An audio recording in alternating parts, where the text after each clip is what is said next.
Guys, what is up? It is Ro with another video. Welcome back, people of Earth. What is up? I love Letterboxd, and it's been so interesting seeing it grow and become this phenomenon in today's time. The whole app, the whole structure and everything, and of course, those 4 favorites. It's so hard to choose just 4 films. I do not remember what were my first ever 4 favorites when I downloaded the Letterboxd app, but how I structure it is the first 3 films in the order from left to right is the films that are to stay. And then the 4th film interchanges. I try not to change my 4th film that often, but it is interchangeable. Now that Letterboxd has been doing their 4 favorites on the red carpet, being asked my 4 favorites is now on the bucket list of life. No one asked, no one cares, but hey, here are my 4 favorites.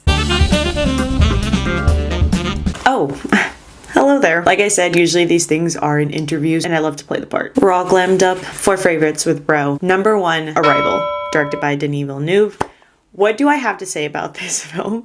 I love this film with my whole heart, soul, and being. I describe it 20 minutes towards the end of the film, basically when the climax happens. My chest felt constricted, but then it opened up and I resurrected into a new person. A new Romina was born. I don't think Denis Villeneuve will make something that will ever top Arrival. We can't fight this. Also, side note, in this interview, in this parallel universe, my answers are a little bit in depth. It's not quick. We're not just naming it. We have to explain. My second favorite, Come and See, directed by Elem Klivmov. This is not one of the best. This is the best. And I've seen a lot of war films in my life, and I still have to see more war films, but this is the best war film, and best, most specifically, anti-war film to ever exist. This is his magnum opus. I remember seeing it for the first time when the screen faded black. I was curled up on my bed with my knees tucked into my chest, and I just had to sit there 5 to 10 minutes because you soak it all in. Before I die, I want to see it on the big screen. American Cinematheque did the Cinema of Despair Bleak Week. One of the films was Come and See, and the tickets sold out. I knew I should have bought the minute they dropped the announcement. My third favorite is Speedy, directed by Ted Wilde and Clyde Bruckman. Gotta have a silent film on there. Silent film supremacy.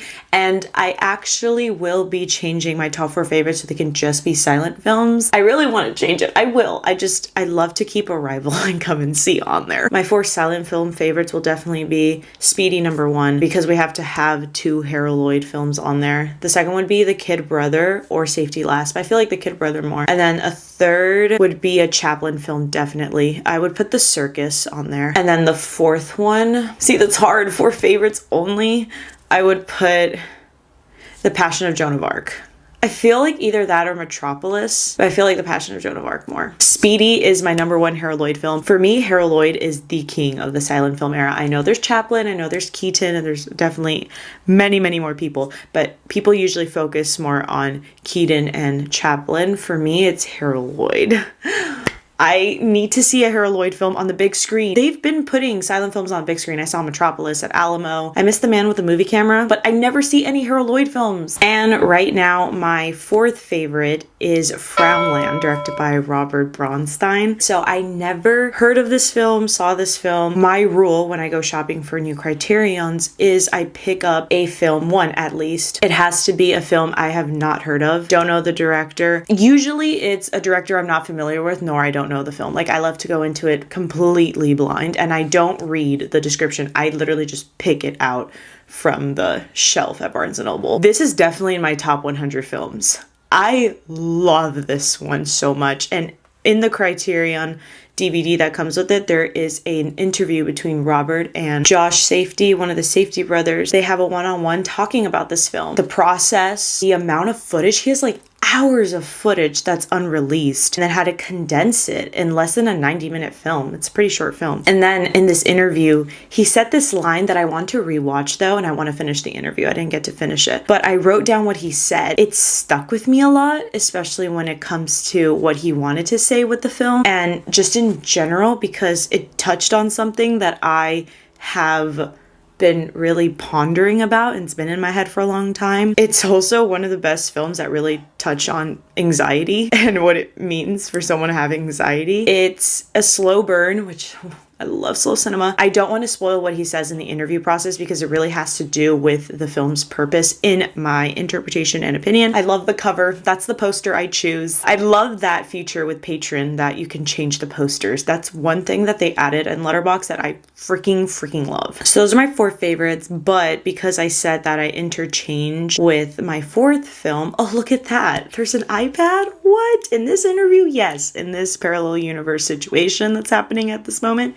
Yes, there's an iPad right here because I can't remember at the top of my head. Movies that have been on my 4th spot. 3 Billboards Outside Ebbing, Missouri, directed by Martin McDonagh. His best film. I love The Banshees of Inisherin. And I still haven't seen, is it In Bruges? Nothing beats 3 Billboards at this moment. The Killing of the Sacred Deer, directed by Yorgos Lanthimos. I'm really sad that I don't have a Yorgos film on there. I love Yorgos. And he's coming back with Poor Things. I'm so excited. I also had The Lobster and Dogtooth as my 4th film as well. I should do that theme now. Like I'm planning to do for silent films. If a director's releasing something, I'll put my 4 favorites on them. So when Poor Things release, I'll put it on there. Should I do Wes Anderson? Because Asteroid City is coming out this month. The 400 Blows by Francis Truffaut. I had, forgive my pronunciation, Vivre sa vie by Jean-Luc Godard. Wildlife by Paul Dano. Oh, Speedy was my 4th before it became my 3rd.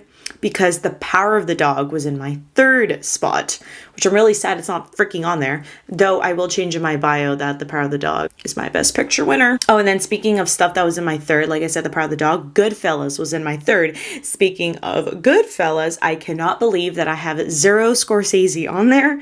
With The Killers of the Flower Moon, we're going to do that. Top 4 Scorsese, which will definitely be Goodfellas number 1, Silence number 2, The Aviator number 3, and After Hours number 4. Oh, during awards season, my top 4, I changed it to my top 4 of 2022. So After Sun was 1, Close was 2, The Northman was 3, and The Banshees of Inisherin was 4th. Oh, some movies that I want to put on my 4th, but I have to resist because I don't want to change it right now. I want to keep Frownland on there. That I've watched this year is John Waters' Multiple Maniacs, Lynn Ramsey's Ratcatcher, John Fawcett's Ginger Snaps. Sorry for the pronunciation again. Katsuhiro Otom's Akira, Larry Cohen's The Stuff.